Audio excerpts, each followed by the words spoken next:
Coming to you from the music mecca of Los Angeles, California, where veteran musicians have paid their dues and new bands have to fight for every single gig, it's time for LARocks, a program that explores the world of rock and roll, old and new.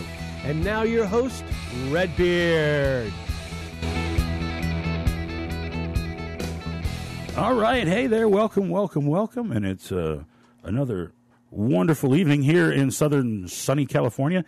Times have changed a little bit. It's dark out. We had the daylight savings time kind of went away, and so we're kind of stuck with it being a little dark out. It takes a minute for me to get used to that, but, you know, each its own, right? I mean, it's just how it is. Got a great show for you today. Two things that I want to talk about as far as newsworthy that has happened this week. One thing that happened is our friend Jonathan Smalls, Sergeant Smalls, who was over fighting for us for the last couple of years. He became friends of the station and our show about 6 or 8 months ago, and he was been writing with us and keeping us informed of what was going on over there. He's home safe, and he's not headed back out again. He's home for good, and I just got a message from him that he bought a big-ass fucking truck, and he seems to be really, really happy with a truck with 22s on it. So, again, Sergeant Smalls, thank you for everything you've done, and we are glad that you are home safe. The second bit of news is, unfortunately, we're going to be losing Melissa this week. This is going to be her last week. We want to thank her for all she's done, working as an engineer, but college has gotten to be overwhelming, and life has taken over, and we will surely miss Melissa, but we wish her the best, and we hope that she stops in every now and then and says hello to us. You know, this week we've got my co-host, if you will. I've got Shaun Williamson sitting here with me again. Shaun, hello. Thank you for coming in. You're welcome, and it's always good to be here. And, you know, and this week we were able to convince Mitch Perry to come in and sit with us. Mitch, thank you so much for coming in. My pleasure. And it's great to have you. And Mitch, for those of you who don't know Mitch, he's out right now playing with Lead Forward. He's her guitar player. They just did this giant tour. You might have heard of it, the Rock of Ages tour with Def Leppard and Poison. And they were out on the road and being rock stars and doing what they do. And you may have seen or heard him in many different groups, including Edgar Winter and many other groups that he's played with. And here in Los Angeles, and it's always great to see you playing live with whomever throws you up on stage. You mix pretty damn good with everybody. And if I can quote one of our favorite people on this show, that would be Rainbow Vic. He's the best damn guitar player I've ever heard. He's way too kind. So Vic is he's a good man, and we all know that if anybody knows guitar players, Rainbow Vic knows guitar players. So where did it all start? Where did you grow up at? Well, I was born in New York, but moved to Europe when I was about 9. My dad raced cars, so we were living in London for the years that he was trying to race Formula 3 and Formula 2 in Europe. Right. When he retired in 73, we moved back to Florida, and that's where I really got serious with guitar and started playing in a band down there called The Kids. But you had things set up for you in racing. I mean... No, I didn't. Even though I was around it. Are you kidding? So it would have been hard for you, because I know you love it. You still love to drive. I had the only parents in the world who... You know how most parents are like, forget about being in a rock band, you're going to be a doctor. Right, or go to school. I had parents who said, you know, you're not going to be a race driver. You're going to be doing something you're good at, like playing guitar. Playing guitar. Yeah. So when did you realize then that you had some kind of talent for playing guitar? You know, I guess I did right away because I kept doing it. And if I didn't have fun doing it, I wouldn't have been doing it. Right. So you... But the thing is, I never really kind of made a game plan to go out to California and try and become a rock star. You just started jamming. We just started playing in a band, and the band that I played in, The Kids, we all lived in one house with another band. Oh, right. And it afforded me... So what year is this we're talking about now? This would have been Well, I joined in 76, and I moved into a house with them in 78. 78. Oh, so you're all 78 and sharing. 79. It was nuts. There were like 14 of us living in a 7-bedroom house. Right. You had one van to share. One van to share. It was there was a music room with equipment set up 24/7. Right. And it was on a lake in Florida, so we had a little sailboat that we'd go out and play. So it was Muscle Shoals for you guys. It was a cool deal. And then I the place that we played at was pretty much the happening rock and roll club down there. If you were a national act coming through and recording a Criteria or Quad Radial, or if you were playing the Sportatorium, and you went, where are we going to go out and party afterwards? You'd wind up where we played. So you were playing the premier rock club in town. So consequently, I met a lot of people in the summer of 79 because we were the house band there, and became friends with Pat Thrall, who was playing with Pat Travers at the time. Right. And Pat, towards the end of the year in 79, hooked me up 2 auditions, one in New York with Michael Shreve from the original Santana. Absolutely. He was starting a new band called Nova Combo. And the other was with Alfonso Johnson, who was putting a new band together here in L.A. And I got my choice of where to go, and I went, well, it's December, and It's there's LA. and there's New York. It's This LA. is not hard. This is easy here. Now a small note of interest that when I left the kids to come out here, I got them a guitar player to replace me, some kid named Johnny Depp. Right. Don't know whatever happened to them after that. I don't know if he had a great musical career or not. I think I think they're still working on it. But someday he'll succeed, and we hope for him. Yeah. And we hope for him. That's really cool. Yeah, but it was a neat band. That band, besides what I did and what Johnny's done, the keyboard player in it at one time, Larry Dermer, went on to produce Miami Sound Machine and and stuff. And Bruce has played with Adamant, so it's kind of cool that your very first top 40 band spawns off a lot of people. Right. And so from that, it got you gigs with. You played with Edgar Winter.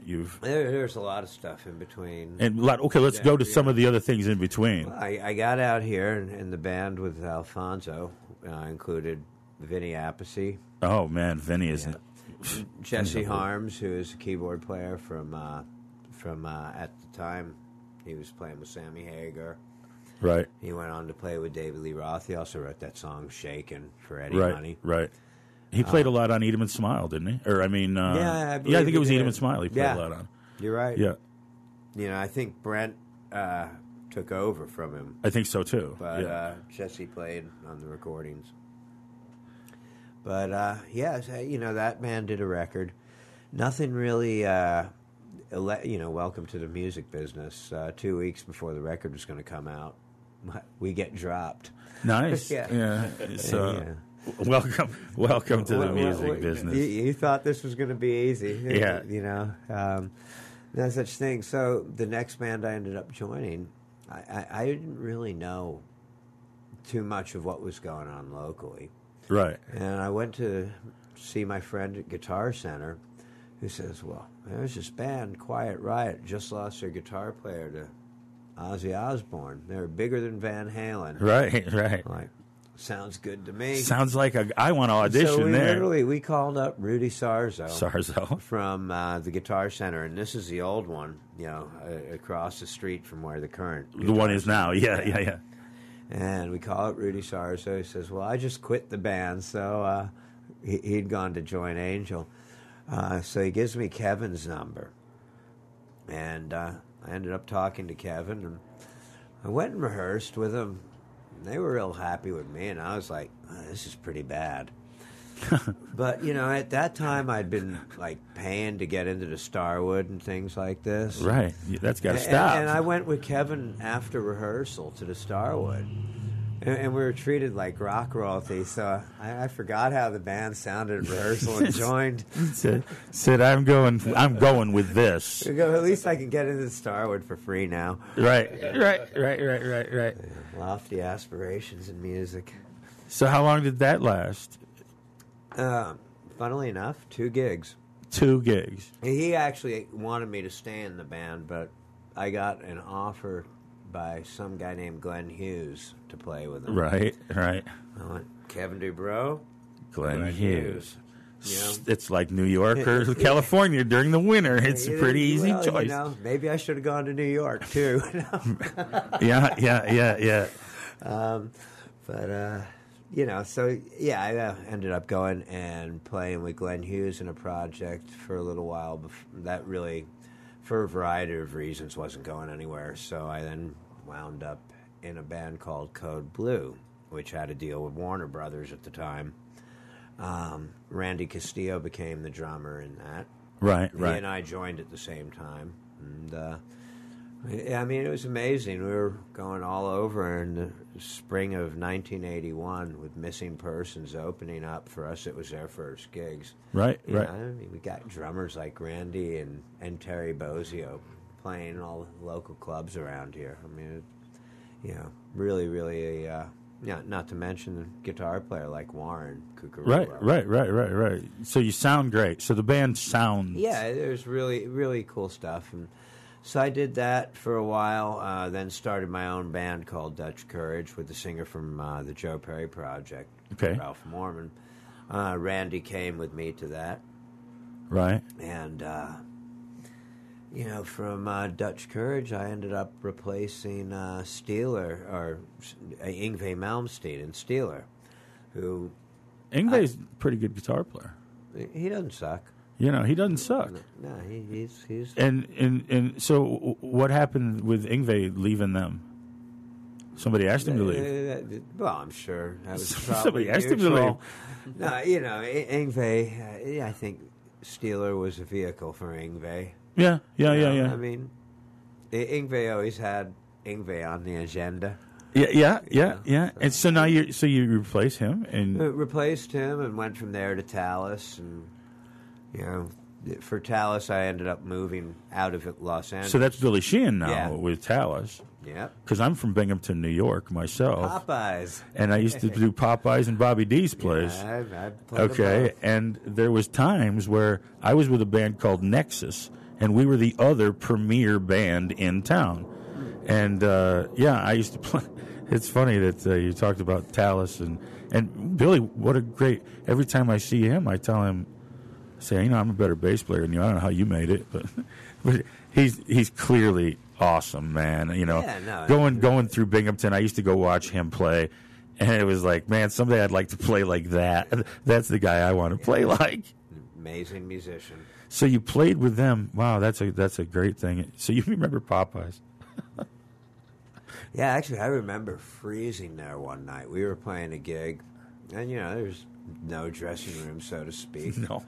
So you're running around outside the backstage, of the club. Outside the back door of the club. It was like December, and it was a blizzard out. Yeah.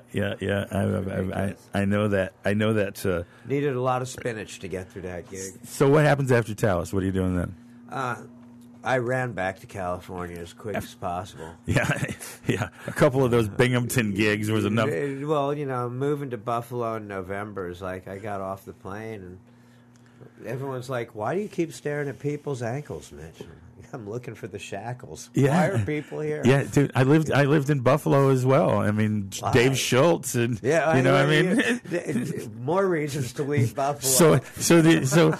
I understand the whole getting off the airplane thing, and I can't tell you, I got off the airplane. I went to how everybody from New York goes to Florida for the winter, and I went down to Florida and I bought some shoes, nice mesh see-through Florida shoes. And that's what I was wearing on the airplane when I got off the airplane in Buffalo. It was like December. I was thinking to myself, oh, I forgot to put good shoes on. You needed to use your tennis rackets for shoes. Oh, my God. Right? It was horrible. It was absolutely horrible. Look, when we come back, I'm going to take a quick break here. And when we come back, we're going to talk some more with Mitch. And we're going to talk some more with Shaun Williamson here in the studio. And we've also got some people shooting some video today, and we're hoping to get that up on YouTube for you on a real regular basis. So Melissa, are you ready, Q, to go to commercial? Let's run a commercial. We'll be right back right after this. We just sit around and... we don't smoke during commercials? We don't smoke during commercials. We step outside quickly. We see him out there? See him? He's got 2 minutes right there. Hey, we're back here in the studio. It's me, Redbeard. This is LARocks, and we're happy to have Mitch Perry here in the studio with us, and Shaun Williamson here as well. And we kind of left off where Mitch moved back from the East Coast back to the West Coast. So what do you do once you get back to LA? This is a great story. I got a call when I was in Buffalo, and it's an Australian accent, actually more a Scottish accent from Australia on the other line. And it was Alan Fryer, the singer from Heaven, asking me to join Heaven. And anyway, I said sure. I wanted to leave Buffalo. Right. I was going to meet back up with Heaven in Los Angeles. Right. This is great. Don't even have to go back and find a gig. It's ready-made. I didn't really know the other guys in the band, so when we all got to L.A., I'm like looking at the guys, and I don't recognize any of them from the album covers. What had transpired is Alan had actually gone back to Australia with the band and gotten fired. Oh, right. It came back here with a new band and me. Right. Went to Lieber and Krebs, explained to them what happened. Lieber and Krebs liked Alan so much, they went to Michael Browning, Heaven's manager, gave him $10,000 for the name Heaven, and took over the whole deal. So the band had completely changed by the time you... Yeah, and during the time all this wrangling was going down, we were living in a hotel. I mean, this was a great lost summer of 1984. Right. Did absolutely nothing but had fun while they straightened out all the Heaven contracts. Right. And, do you end up playing gigs with? Yeah, no, not that summer. We just basically waited in a hotel in Hollywood. Not a bad gig there. It was a good gig. It was a really good gig there. Yeah, it was a lot of fun. So they straightened it out. They straightened it out. We flew then back to New York and lived in Manhattan because we were managed by Lieber and Krebs. And basically spent that winter rehearsing, and the next spring and summer cut Knocking on Heaven's Door, which wound up Knocking on Heaven's Door. The video was on heavy rotation on MTV for was huge. Like almost a year. I mean, that might be the reason nobody bought the album, is because they didn't have to. It was so free. Every time you turned MTV on, it was there. You know, kind of like illegal downloading, but before its time. Before its time, yeah. No, there's no doubt about it.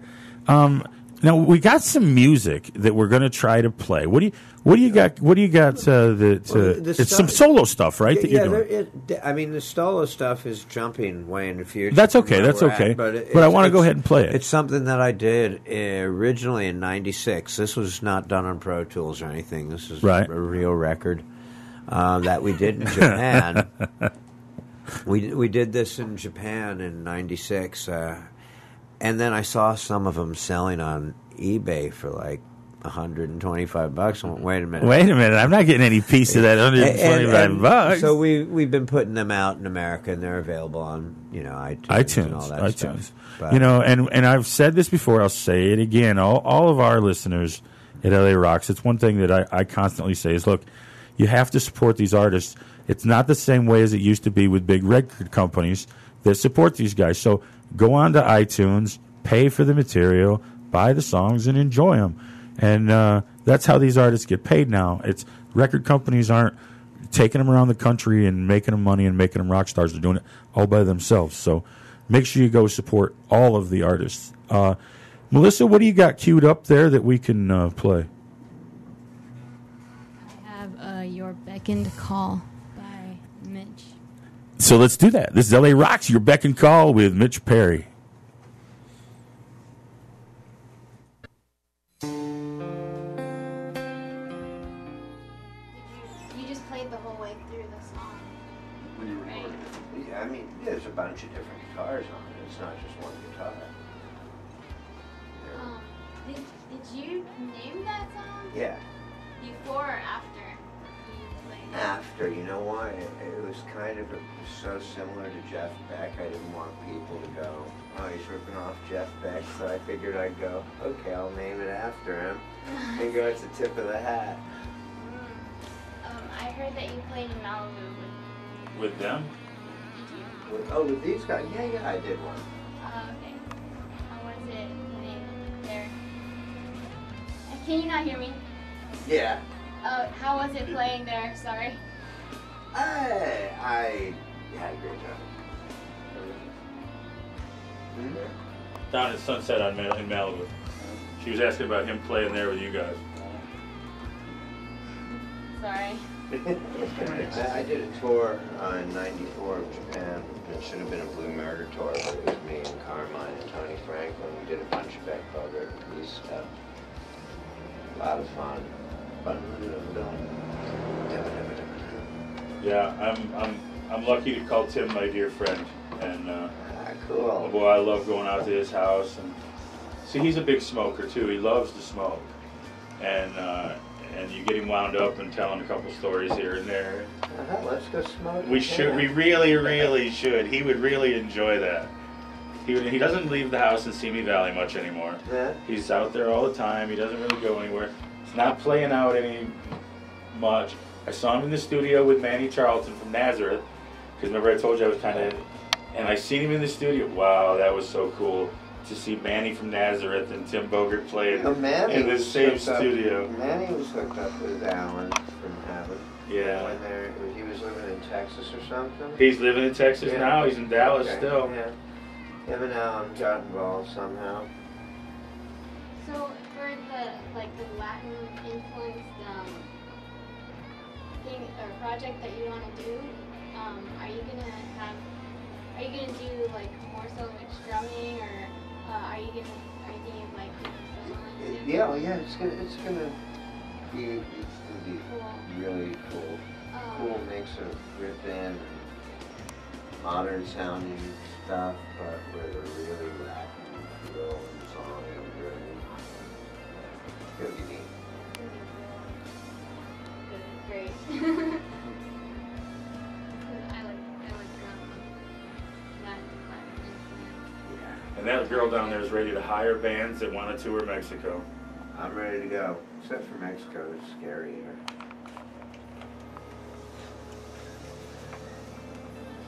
I was a little nervous the whole time we were down there, but they say it easily. It wasn't so bad. More dangerous at the border than deep in Mexico. All right, now we're kicking some ass here in the studio with Mitch Perry. That's some of your solo work that you did. When did you record that? 1996 was the release. I believe we spent most of 95 recording it. Did that. Brian O'Neill from the Bus Boys produced. Edgar Winter played on it. Sean McNabb played on it. Shaun, he was here as a guest a few weeks ago. Great bass player. Yeah. Him and I have played together in a lot. I've seen you guys play together a lot. Yeah, he's family. And then you guys, I got to tell you, let me just pause right there. You guys, when you do, there's nobody that does Frankenstein with you better than McNabb. Yeah. All the nuances that are supposed to be there, he's there with those little nuances, and you play off of them so well. Yeah. Knowing he's going to be right there. We have a nice version of that. You guys do. You really do. And if you haven't seen the nice version of it, there's a recording of it pretty damn good from that Harper's Bar. I've seen that. Go ahead and go to YouTube and look up Harper's Bar Frankenstein, and that's a pretty darn good cut of that live in one shot, let me tell you. That was pretty amazing. Dave Schultz playing keyboards. Schultz, Yep. And he was on drums. A guy named Lenny Roberto. Lenny Roberto, exactly. Yeah. Lenny's an ass kicker. Yeah, he sure is. No, I didn't mean to throw you off there, but man, that is a great recording of that Frankenstein, and so you're back in LA.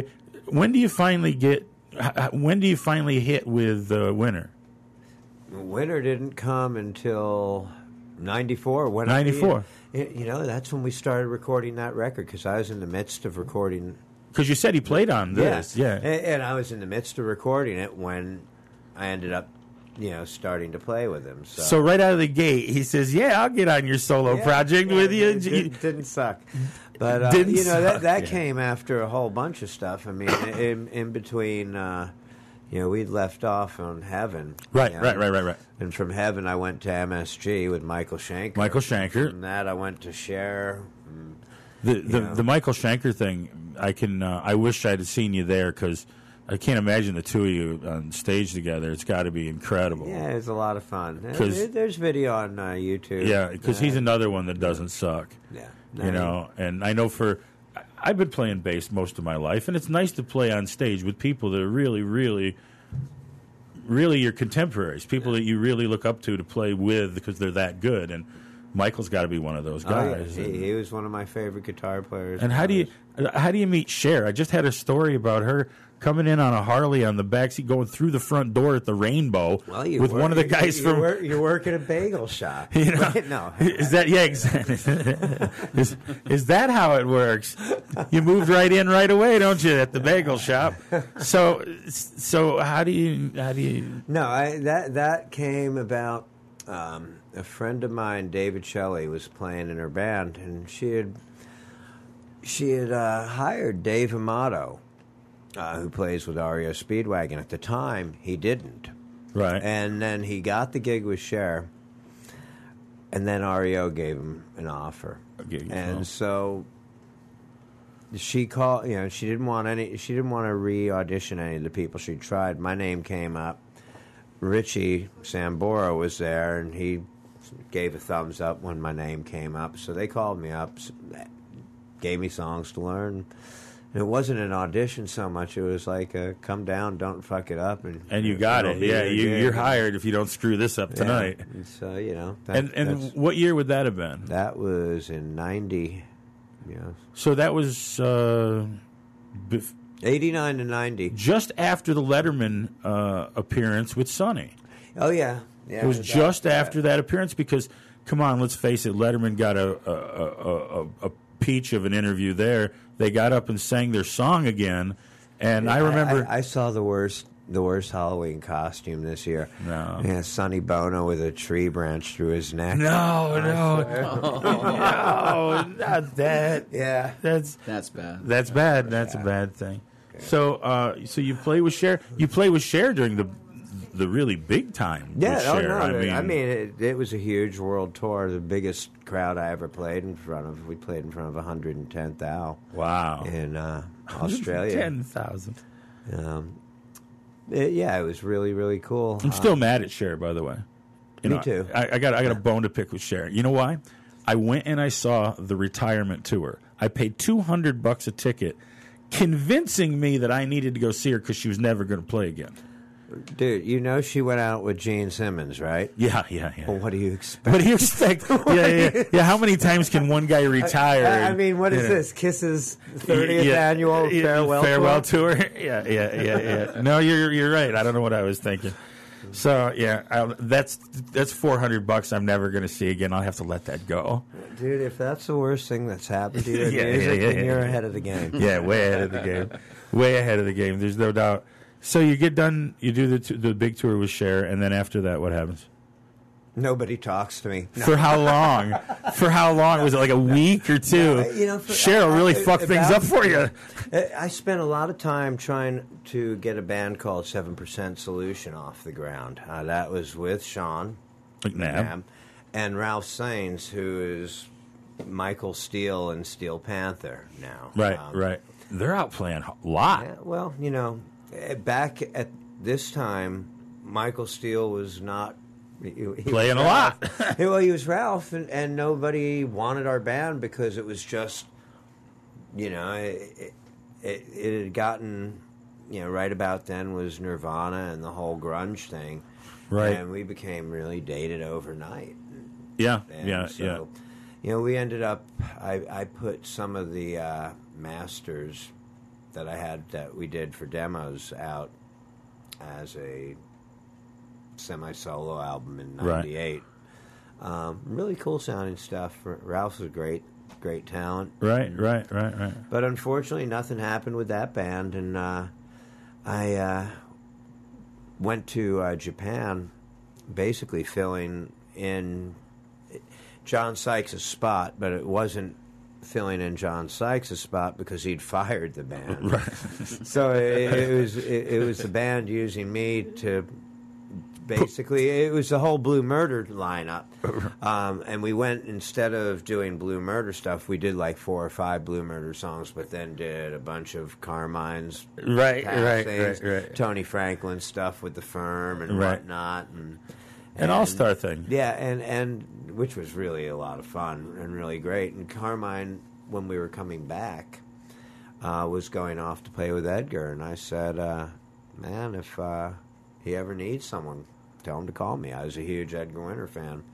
2 weeks later, I got a call, and I stayed there for the next 10 years. I was going to say, you were there a long time. I love playing with Edgar. I mean, not only is he a genius, I got to work with so many interesting people alongside him. I mean, seriously work with guys like Rick Derringer, and, we did stuff with Dr. John and with Leon Russell, and people that you don't get a second crack at. I mean, you're so happy that you got to do it once. It's the best school of music you could ever hope to be. Yeah. Oh, yeah.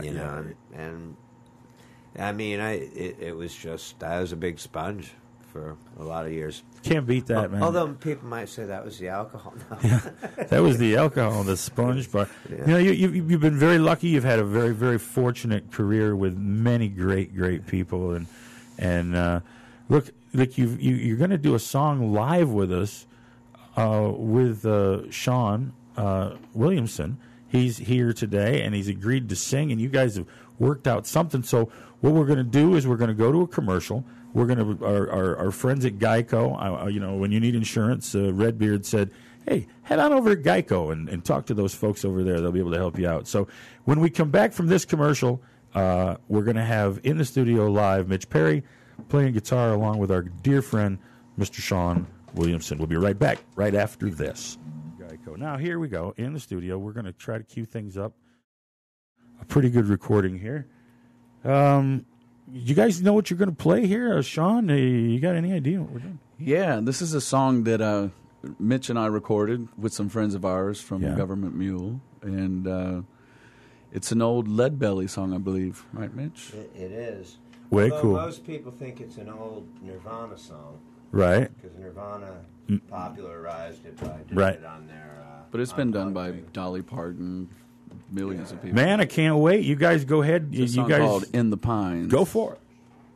Here it comes.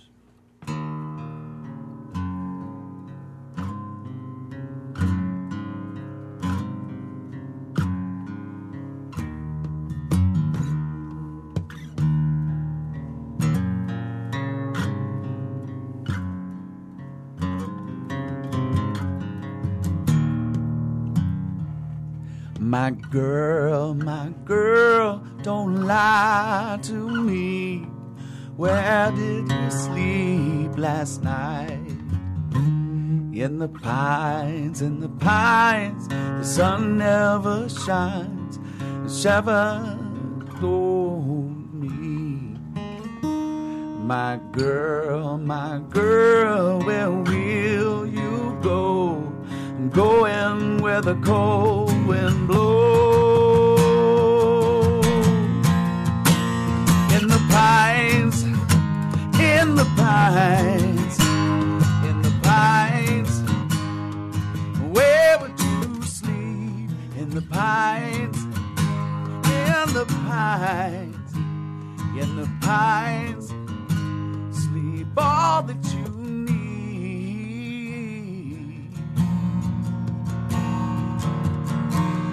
Her husband was a hard-working man, just about a mile from here. His head was found in a driving wheel. His killer never made clear. In the pines, look close and you'll find the answer, 'cause it lies right here.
sleep all that you need.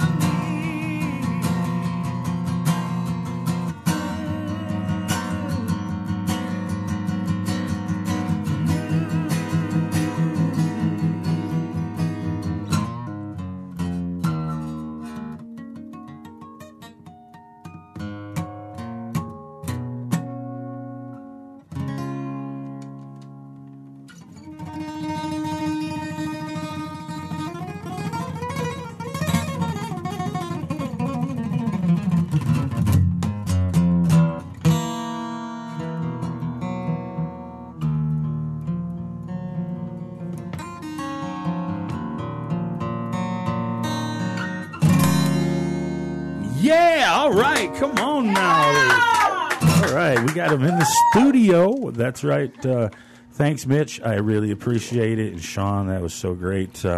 That's how you do it, man. I mean, you don't need anybody to mix nothing. You come in with a guitar and a guy to sing, and you come out with some great music like that. So where we leave off with people to split the money with. Where we leave off with our story, man. You know, where are we at now? And the Mitch Perry coming to. You're done with the winter thing. We did that. Well, you 10 years is a long time to be. Yeah, at that point, I was so burned out on. I kind of realized I was playing because I had to. That's what I did, rather than playing because you wanted to. Because I loved it. Right. I was fortunate enough by that time to have done some racing, and I got offered a job teaching at Skip Barber, and it went from part-time to full-time. Right. And I basically didn't play, professionally for about 2 or 3 years. So you did something else you loved? Yeah. I mean, your life afforded you the opportunity to go do something else you really dug? Yeah, I raced and taught when I wasn't actually racing. And, right. Did that, and gradually, the music crept back in. So now, do you still drive fast, even though... I was going to say, riding with Mitch is quite I was going to say, when you're a race car driver, do you, always be a race car driver? Well, the reason... Actually, it's funny. I told you my parents discouraged the racing. Yes, they did. Yeah. And after I got off the road with Cher, I bought a Celine Mustang and lost my license within 3 weeks of having the car. The Celine Mustang, yeah, of course. And, it was 2 tickets for over 100 miles an hour. Right. And so anyway, my dad says, well, go to racing school. You'll find out you're not the hot shit you think you are. Right. And then you'll stop driving like a moron on the street. So I went to racing school, but I won their scholarship. Did pretty good, yeah. I won their scholarship. Instead, yeah, me, Casey Mears, and Mario Dominguez. And for those who follow racing, Mario Dominguez is a very successful IndyCar racer, and Casey Mears won the World 600. So that theory didn't NASCAR. work for Dad. You were going to go to camp and figure out, I'm not so good. No, but it worked out in the long run because it got me some. I had something else to do to get away from music. Yeah. And, came back playing better than ever because I was doing it with a lot of knowledge. Right. But I was all fresh. Imagine getting to start over, but fresh. With a whole wealth of knowledge. Yeah. Which doesn't explain a lot of what I do today, but... No. Yeah. Now, look, I want to play another one of your, before we run out of time. Time just disappears here. I want to play, which one do you want? Let's do I'm Losing You. I'm Losing You. Yeah, okay, tell me about that song. Well, I'm Losing You. This was, me and Shaun were fortunate enough to spend the better part of last year working for this new company, a new music company. And it afforded us all sorts of neat opportunities. We've had these wonderful parties that we got to play at. Right. Yeah. But I wanted to keep the names off just to protect them. Okay, well, whoever needs to be protected, whether that be us or whoever. No, it's all good. I meant nose plate. So anyway. Oh boy. Anyhow. So we would get to do these neat parties, and we'd record and film these things, and we put this killer lineup together for one of them and did about 5 songs. The and lineup that was from this, is Shaun singing, who y'all just were lucky enough to hear. Yeah, come on, I mean, the guy's great. And then we had Jürgen Carlson and Matt Apst from Government Mule on bass and drums. We had Ronnie Siago, who plays with Circa. It's an offshoot of Yes. He was on second drums. We had J.T. Thomas, who was with Bonnie Raitt and Bruce Hornsby playing keys. Yeah. And also... but that's on In the Pines. Okay, right. He didn't play on this track. But his name is Jeff Younger. Yeah. Also a very good keyboard player that played with us. Yeah. Way cool. Yeah. All right, so... Who is younger? Huh? Jeff or... Who's younger? Jeff. Who's younger? I don't know which one's younger. Who's on first? Well, younger... Anyway. Yeah.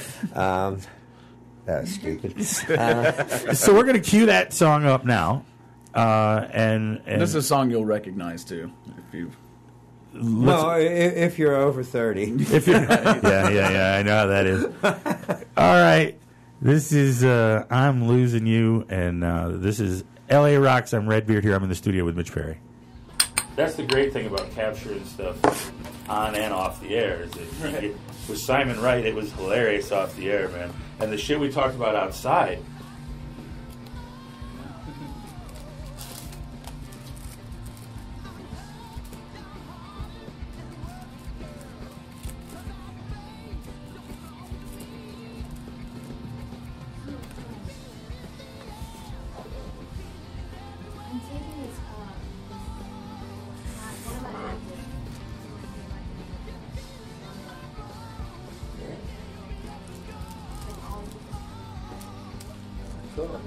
I want you to show me some. I don't have a guitar. Yes, That's you do. left-handed. Right. That's left-handed. You can show me strumming patterns. It doesn't matter which way it's strung. All left-handers get away with that one, don't they? I have one here that's left-handed. Well, you become ambidextrous soon, won't you? You know, I've never understood that about you. I go, do you play left-handed or right-handed? I go, I actually use both hands. Yeah. At the same time, all the way through. It's like my mom asked me, how does the drummer in Def Leppard play with one arm? I said, like this. Yeah. You should stop that. Talk like that about people. No, how does he really play? What did I say? The 9-Armed Band. Vivian is supposed to come do the show. Cool. I haven't seen Vivian. He was over at the studio with Manny Charlton that day. I'm telling you, everybody was over there that fucking day. Everybody wanted to get a little piece of Manny's. 71, and this is probably his last thing. That's why I wanted to go out on tour. And even his tour manager, it was fun. You know what I mean? I didn't do anything but make sure shit was right for him and collect the money. You know, make sure they got paid. Got him in and out of Mexico safely. How much time we got? See? I wasn't messing up. That's just like we never left. We just time traveled with that. We time traveled with that to the end of this song. Yeah.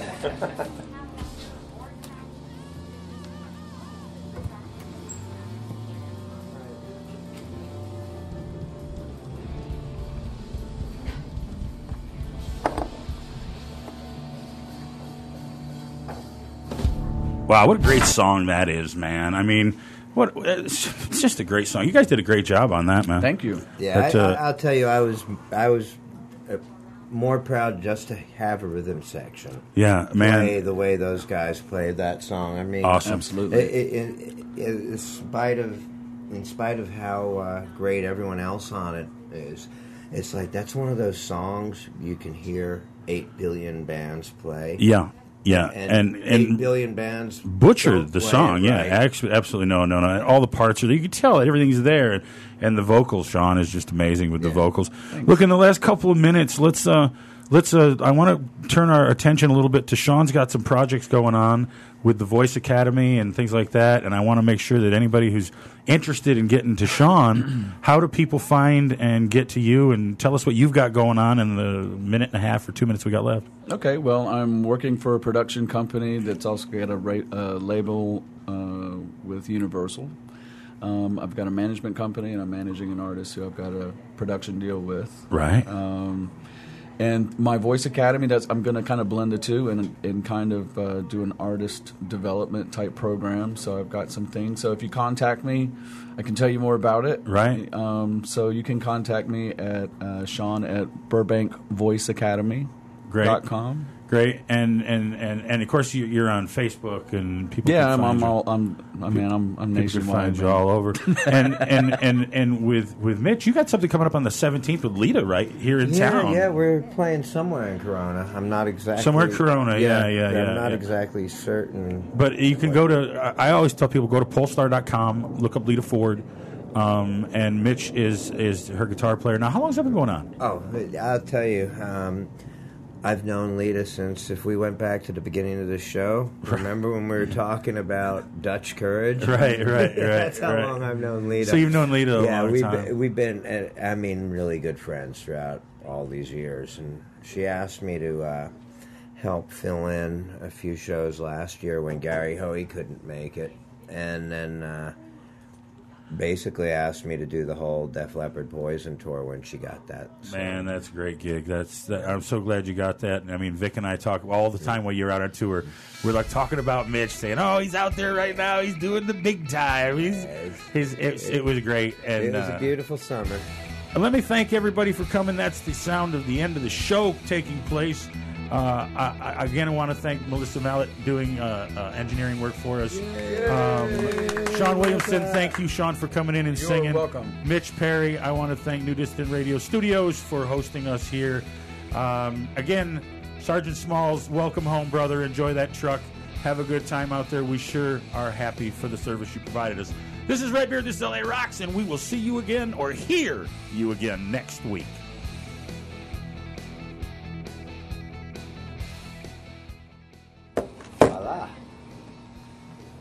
And then there's just a few minutes to run out the clock. Well. And that's it. Heartless, helpless, painless. Yeah. We got to convince Zigzag to get in here, man. He's been telling me, I'll do an interview. I'm like, dude, it's painless. It really is. And I'm waiting on, let's see, who else promised? Tishy. But he's out being a jukebox hero for a while, so I understand he's going to play.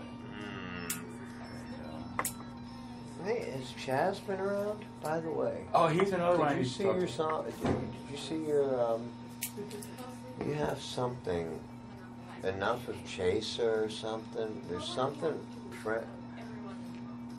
on your thing, and the word Chaser loses the R. So it just says the ER. It just says Chaz. Yeah, Chase Bank up on Sepulveda and... I swear to God, there's a Chase Bank that says CHAS. The E's gone. Okay, yeah, that's not. But that's on his Facebook.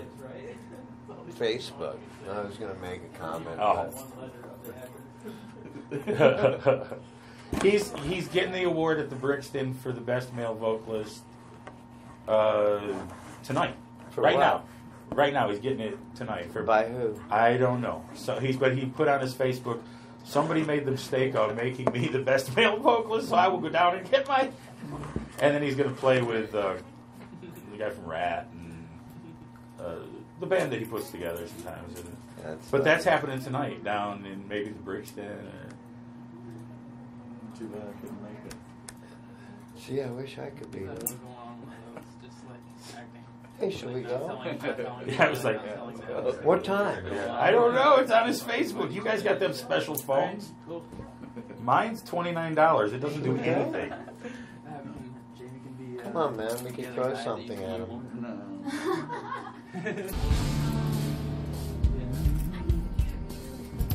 Okay, keep going down, I guess. In there, right? What's that? Oh. One of them is an award. One of them says I'm getting an award. It would be something he put on his own wall.